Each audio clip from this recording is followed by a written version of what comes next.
Marzuki Muhammad adalah penulis lirik Jogja Istimewa yang populer di akhir tahun 2010. Lirik lagu ini terinspirasi dari pidato Sultan Hamengkubuwono ke-9. Ilingo sabdane Sri Sultan Hamengkubuwono kaping 9, sak dhuwur-dhuwure sinau kudune duwe tetep wong Jawa, diumpamake kacang kang ora ninggalke lanjaran, malang bumi sing lairke dhewe kan tansah kelingan.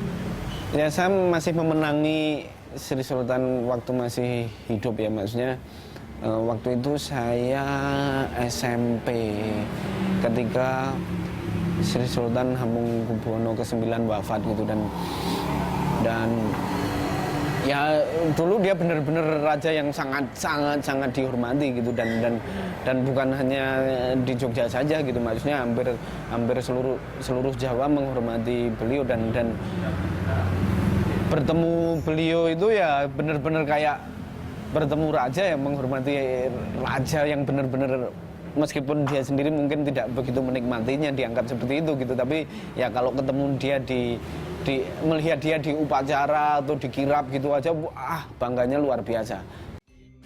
Di akhir tahun 2010, Jogja Istimewa seolah menginspirasi warga Yogyakarta yang menolak rancangan Undang-Undang Keistimewaan Yogyakarta. Jika disahkan, Gubernur Yogyakarta akan dipilih langsung dan belum tentu dijabat Sri Sultan. Keistimewaan Yogyakarta diusik. Proklamasi. Kami, bangsa Indonesia, dengan ini ketika Soekarno dan Hatta baru saja mengumumkan proklamasi pada tanggal 17 Agustus 1945. Dalam waktu sekira 2 hari kemudian saya kira sudah ada pernyataan dari Sri Sultan Hamengkubuwono IX ini, dan diikuti dengan pernyataan dari Pakualam yang menyatakan mendukung Republik Indonesia dan menyatakan wilayah Yogyakarta sebagai bagian dari Indonesia. Hamengkubuwono ke-9 baru mengenal Soekarno di zaman Jepang. Hubungan mereka pun tak dekat. Tapi Sultan begitu yakin ketika menyatakan kerajaannya bergabung dengan Republik yang baru diproklamasikan Soekarno.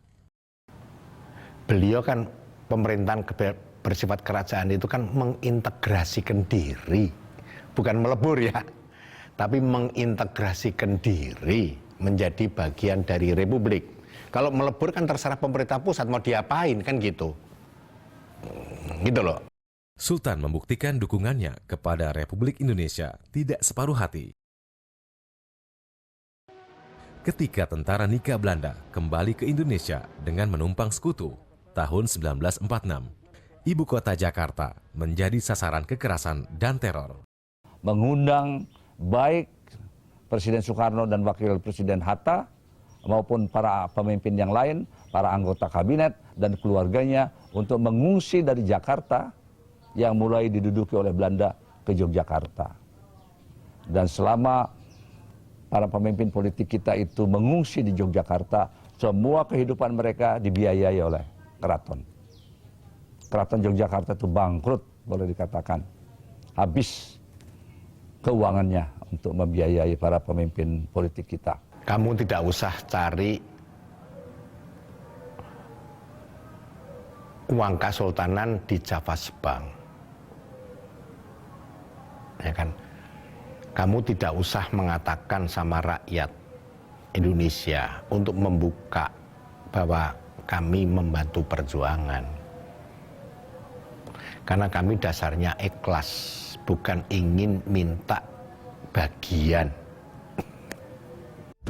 Belanda kembali melancarkan agresi militernya 19 Desember tahun 1948.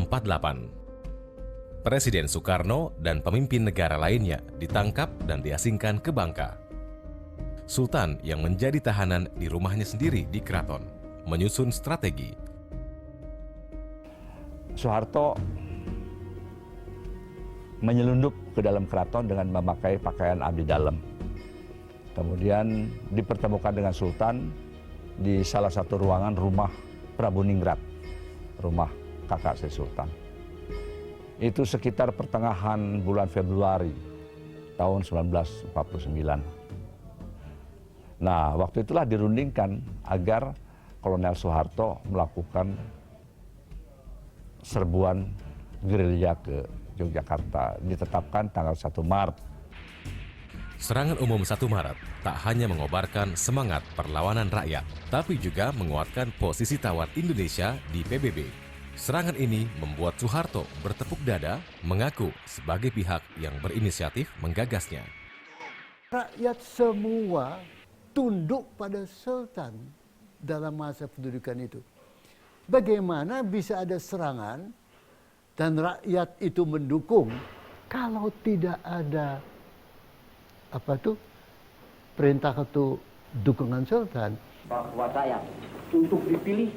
Pelantikan Soekarno sebagai Presiden Republik Indonesia Serikat berlangsung di Bangsal Sitinggil, Keraton Yogyakarta, 17 Desember 1949.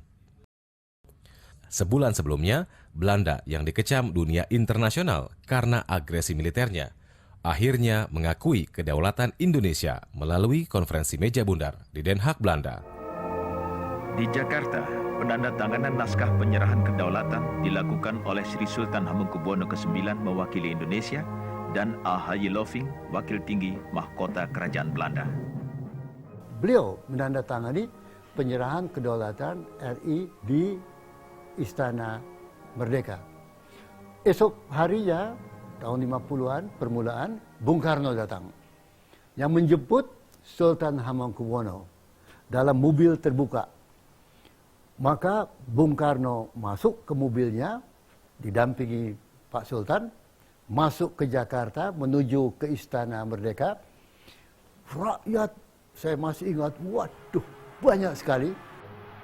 Presiden Soekarno berdiri, Sultan duduk, memberi fokus dari attention rakyat kepada Presiden Soekarno. Beliau tidak merebut, iki lo, aku ikut dalam menandatangani, aku juga, no. Beliau duduk sederhana, menyerahkan, dan fokus seluruh televisi, surat kabar, foto rakyat Soekarno.